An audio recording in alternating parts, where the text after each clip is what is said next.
NEET தேர்வுக்கு எதிராக குரல் கொடுத்த நடிகர் விஜயின் கருத்து ஏற்புடையதா? விஜய் அவர்கள் நீட்டை பத்தி சொல்லியிருக்காரு.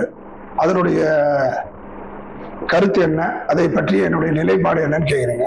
நமதுரிமை காக்கும் கட்சி சார்பாக அதனுடைய தலைவராக விஜய் அவர்கள் மீது மிகுந்த நம்பிக்கையும் மதிப்பையும் கொண்ட ஒரு கட்சி, ஒரு நபர். அதுல எந்தவித மாற்று கருத்தும் கிடையாது. ஊழலை எதிர்த்து அரசியல் செய்யக்கூடிய தகுதி படைத்த ஒரு நபர் என்பதில் யாருக்கும் இருவேறு கருத்தில்லை. ஆனால் கமலஹாசனை போன்று இவர் நடந்துவிடக் கூடாது. அவர் என்ன சொன்னாரு? எம்ஜிஆரை காமிச்சாரு, என் டி ராமாராவை காமிச்சாரு, விஜயகாந்தை காமிச்சாரு, ஆட்சிக்கு வரணும்னு நினைச்சாரு, மத்திய மையம் ஆரம்பிச்சாரு. திமுகவுக்கு இடைப்பட்டவன் நான், இருவரையும் சமதூரத்தில் புறம் தள்ளி வந்தேன்னு சொன்னாரு. மக்கள் ஏற்று வாக்களித்தாங்க. உடனே எம்ஜிஆர் மாதிரி முதலமைச்சர் ஆக்க வாய்ப்பு இல்லை. இனிமே யாருக்கும் அந்த வாய்ப்பு கிடையாது. மக்கள் மனதை வென்று அவர்களுடன் மக்களுக்கு மக்களாக இருந்து வாழ்ந்தவங்களுக்கு தான் அந்த வாய்ப்பு. அதுல யாருக்கும் அது சரியும் கூட. அப்படி இருக்கும்போது இவர் பாட்டு வெட்டெல்லாம் போடுறாரு. உடனடியாக நாற்காலி வந்துச்சு, ஆட்சி வருது. அதெல்லாம் உங்க ஆசை, விருப்பம், பரப்புரை செய்க. ஆனா அந்த வாய்ப்பு இல்லை. அப்படி இருக்கும்போது அவர் செய்த தவறை செய்யாமல் ஏதோ ஒரு 100-125 கோடி சம்பாதிக்கிறீங்க, அதெல்லாம் விட்டுலாம் வரவானா. பகுதி நேர அரசியல்வாதியா இருந்தாலும் பரவாயில்ல, நீங்க மக்களோடு மக்கள் என்று அவர்களுடைய குறை தீர்த்து அவர்களுடைய வாழ்வாதாரத்தில் பங்கேற்று அவர்களுடைய மனதை வென்று ஒரு தலைவனாக, ஒரு ஆளுமை கொண்ட தலைவராக உருமாறி தமிழகத்தை ஆளுவதில் யாருக்கும் இருவேறு கருத்தில்லை. இதுதான் வழிமுறை. எடுத்தங்கவுத்தல்லாம் வரக்கூடாது. ஆனால் அதே போன்று ஒரு வளரும் தலைவர், மக்கள் மத்தியில் நல்ல மதிப்பை கொண்ட ஒரு தலைவர் எடுத்தன் கவுத்தன் கருத்துக்களை சொல்லக்கூடாது. என்னன்னா நீட்டு வேண்டாம், ஓகே. நீட்டு தேர்வில் நடந்த முறைகேடு, சீர்கேடு கண்டிக்கத்தக்கது. மூட்டைப்பூச்சிக்கு பயந்து வீடை கொளுத்துவது எவ்வளவு தவறோ அவ்வளவு தவறு. ஒரு நிர்வாக சீர்கேடின் காரணமாக நீட்டே வேண்டாம்னு சொல்றது தவறு. நீட்டு வேணாங்க, ஏன் நீட்டு உங்களுக்கு புரியல, வாஸ்து பிரகாரமோ இல்லை உங்களுக்கு அது ஏதோ ஒரு காரணத்துல உங்களுக்கு புரியல, எடுத்துருங்க. ஆனா நுழைவுத் தேர்வு நிச்சயம் போகணும். நுழைவுத் தேர்வு இல்லாம, அதுவும் மத்திய அரசால் நடத்தப்படும் நுழைவுத் தேர்வு மிக மிக அவசியம். அப்பதான் ஏழை எளிய மக்களுக்கும் அதையும் தாண்டி படித்த மாணவர்களுக்கும் மருத்துவ சீட்டு கிடைக்கும். அதுல செல்வந்தர்கள் பணம் கட்டி போனாலும் படித்த மாணவர்கள் செல்வம் கட்டி போவாங்க. இல்லைன்னா கடந்த காலத்துல கல்லூரியில் போனீங்கன்னா திரைத்துறை ஜாம்பவான்கள், செல்வந்தர்கள், அரசியல் அதிகாரம் படைத்த தலைவர்கள் பிள்ளைகள், அரசாங்க உயர் அதிகாரி, ஐஏஎஸ், ஐபிஎஸ், ஐஆர்எஸ் போன்ற அதிகாரிகளுடைய பிள்ளைகள் மட்டுமே சங்கமித்த ஒரு கல்லூரியா இருந்தது. ஏன்னா கல்லூரி 12வது மதிப்பெண் பெற்று அப்ப கூட சீட்டு கொடுக்கல, என்ட்ரன்ஸ் எக்ஸாம் வச்சாங்க. இவங்க என்ன பண்ணுவாங்க, ஒரு மிகப்பெரிய சீர்கேடா மாறிடும் அது. எப்படின்னா கல்வி முதலாளி, ஒரு பள்ளியினுடைய முதலாளி என்ன பண்ணுவாரு, பணம் வாங்கிட்டு புஸ்தகத்தை வச்சு எழுத வைப்பாரு. இதெல்லாம் முதல்ல குற்றச்சாட்டு எல்லாம் இருந்தது, நிறைய களையப்பட்டது. அப்பதான் அந்த விஜிலன்ஸ் எல்லாம் போய் செக் பண்ணுவாங்க. அதையும் தாண்டி பிள்ளைகளை எழுத வச்சு மாத்தி, ஒரு விஜிலன்ஸ் எப்போ வரும், 3 மணி நேரம் வரும் பரீட்சை நடக்கும்போது. பண்ணி போனதுக்கு அப்புறம் யாரு, அந்த ஸ்கூல் நிர்வாகம் தானே அதை பேக் பண்ணி அனுப்பிடும். அந்த சமயத்துல கூட எழுதி வைக்கலாம் இல்லையா, முன்னாடியே பேப்பரை கொடுத்து எழுதிட்டு கூட சேர்க்கலாம் இல்லையா. இவ்வளவு பெரிய முறைகள் எல்லாம் 8% நடந்தது, நடக்க வாய்ப்பை பெற்றது. அவர்களுக்கு சீட்டை கொடுத்துட்டா என்ன ஆகும்? அதனால ஒரு என்ட்ரன்ஸ் வச்சாங்க. என்ட்ரன்ஸ் என்ன ஆச்சுன்னா, அந்தந்த மாநிலத்தினுடைய சுகாதார மந்திரியும் ஆட்சியாளர்களுக்கும் தேவைப்பட்ட பணம் பெற்றுக்கொண்டு மிகப்பெரிய அளவில் அனைவருக்கும் சீட்டு கொடுத்து ஒரு கல்லூரியா அமைஞ்சு போச்சு. அதெல்லாம் மனதில் கொண்டு விஜய் பேசணும்.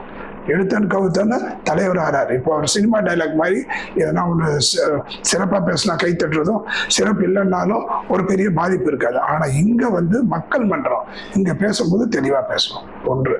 இரண்டாவது, அவர் ஒன்றியம் என்ற பிரிவினை வார்த்தையை பயன்படுத்தினது வன்மையாக ஏற்கவே அப்படி கண்டனம் வேண்டாம். வரப்போற ஒரு நபரை போய் கண்டிக்க வேண்டிய அவசியம் இல்லை. அவர் தன்னுடைய சிந்தனையை மாற்றிக்கொள்ளணும். ஒன்றியம் என்று பேசக்கூடாது, அது பிரிவினை சொல். இந்தியா 330 மாநிலத்திற்கு மேலே உள்ள ஒரு ஒருங்கிணைந்த ஒன்றிய நாடு. அதுல மாற்றுக்கிறது யூனியன் ஆஃப் ஸ்டேட்ஸ் தான். அதுல மாற்றுக்கிறது தெரிந்தோ தெரியாமல சுதந்திரத்துக்கு பிறகு நாம் இந்திய நாட்டை ஒரு இந்தியா மத்திய அரசு என்று அழைக்கிறோம். அந்த நிலையிலிருந்து மாறக்கூடாது. அப்படி பிரிவினை பிரிவினை பிரிவினைன்னு பேச ஆரம்பிச்சோம்னா மாநில அளவுக்கு பிரிவினை வந்துடும். எதிர்காலத்தில் ஒரு 50 வருஷம் 100 வருஷம் கழிச்சு என்ன பண்ணுவாங்க, மாநிலத்திற்கு ஜாதி வாரியா பிரிங்க, மத வாரியா பிரிங்க, ஒன்றிய வாரியா பிரிங்கன்ற பிரிவினை. அப்புறம் பிரிஞ்சு போனா மன்னர் காலம் பாளையம் ஒன்றியன்ற மாதிரி போயிடும். அதனால இந்தியா என்பது ஒரு மிகப்பெரிய வல்லரசை நோக்கி பயணிக்கின்ற ஒரு காரணத்தினால் எந்த ஒரு காரணத்தை கொண்டும் விஜய் அவர்கள் எதிர்காலத்தில் மத்திய அரசு என்று சொல்ல வேண்டுமே தவிர ஒன்றிய அரசு என்று சொல்லக்கூடாது. ஒன்றியம் என்பது பிரிவினை சொல். உங்களையே ஹெச் ராஜா என்ன சொன்னாரு, ஜோசப் விஜய் சொன்னாரு. அதுக்கு முன்னாடி நீங்க விஜயா தான் எங்களுக்கு தெரியும், ஜோசப் விஜய் எங்களுக்கு தெரியாது. அப்படியே நீங்க ஜோசப் விஜய் என்று தெரிந்த பிறகும் கூட எங்களுடைய நிலைப்பாடு, எங்களுடைய சிந்தனை, உங்கள் மீது நாங்கள் கொண்ட பற்று அனைத்தும் பழைய விஜய் போலதான் இருக்க வேண்டும். இனத்தின் பேரால், மொழியின் பேரால், மதத்தின் பேரால், கலாச்சாரத்தின் பேரால் பிரிவினை ஏற்காத ஒரு கட்சி, ஏற்காத ஒரு நபர். அதனால அந்த நிலையில நீங்க தயவு செய்து ஒன்றியம் என்று எதிர்காலத்தில் சொல்ல வேண்டாம் என்பதுதான் என்னுடைய வேண்டுகோள். ஏன்னு அது மிகப்பெரிய பிரிவினையை எதிர்காலத்துல கொடுத்துரும். இந்தியாவை இந்தியானே சொல்லுவோம், நடுவண் அரசுன்னு கூட சொல்லுங்க.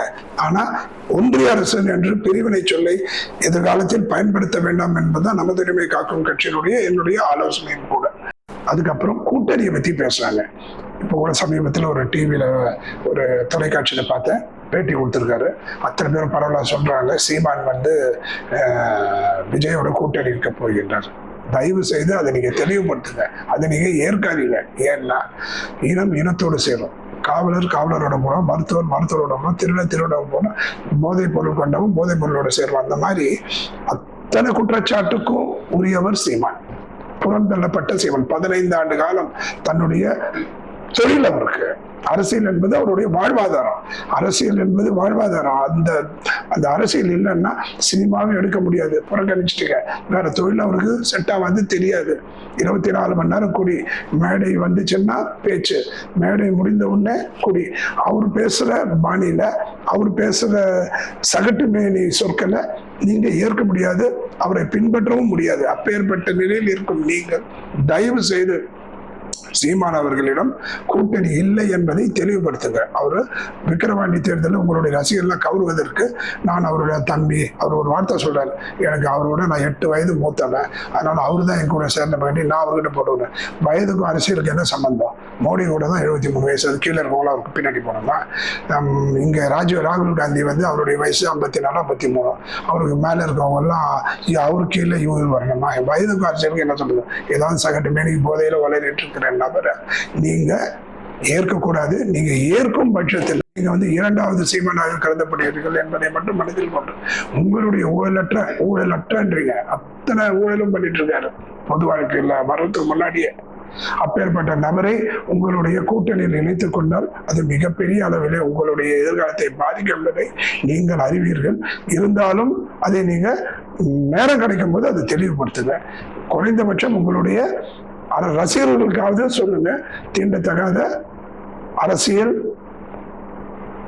நபர் யார் என்று சொன்னால் அது சீமான் என்பதை நீங்கள் உங்களுடைய ரசிகர்களுக்கு தெளிவுபடுத்த வேண்டும். இல்லைன்னா உங்க ரசிகர்களை கவரும் வண்ணம், அவர்களுடைய வாக்கை பெறும் வண்ணம் அவருடைய பேச்சில் அமைந்திருக்கின்றது என்பதை உங்களுடைய கவனத்திற்கு கொண்டு வர நமது உரிமை காக்கும் கட்சி சார்பாக நான் எடுக்கும் முயற்சி.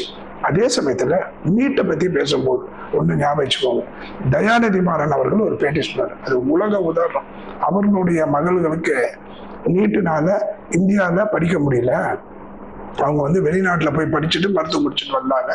இதை விட ஒரு சிறப்பு, இதை விட ஒரு முன் உதாரணம் நீட்டினுடைய சிறப்புக்கு வேறு எதுவாக இருக்க முடியாது என்பதை விஜய் அவர்கள் உணர வேண்டும். நீட் என்ற பெயரில் உங்களுக்கு விருப்பமில்லை என்று சொன்னாலும் எடுத்து விடுங்க. ஆனால் ஏதாவது ஒரு மத்திய அரசால் நடத்தப்படும் நுழைவுத் தேர்வு நிச்சயம் தேவை என்பதை மட்டும் மனதில் கொண்டு தன்னுடைய கருத்துக்களை பதிவு செய்ய வேண்டும் என்பதுதான் விஜய் அவர்களிடம் நாங்கள் வைக்கும் வேண்டுகோள். நன்றி, வணக்கம்.